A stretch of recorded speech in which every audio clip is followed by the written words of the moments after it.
Hi everyone! In this video, I'll be teaching you how to remove gray background from copied text. First things first, highlight or select the text that you have copied from ChatGPT, for example.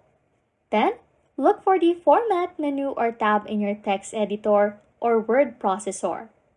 Find then and click on Paragraph Styles in the Formatting options.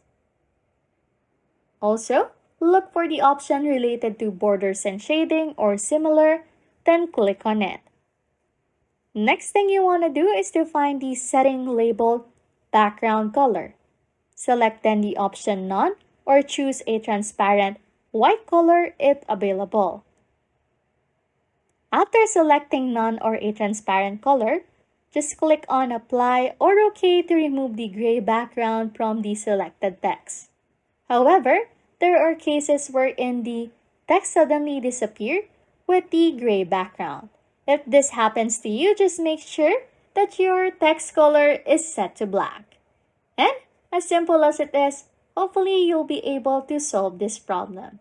Anyways, if you like content like this, don't forget to subscribe to this channel or comment down below any tutorials you want us to make so we can help you.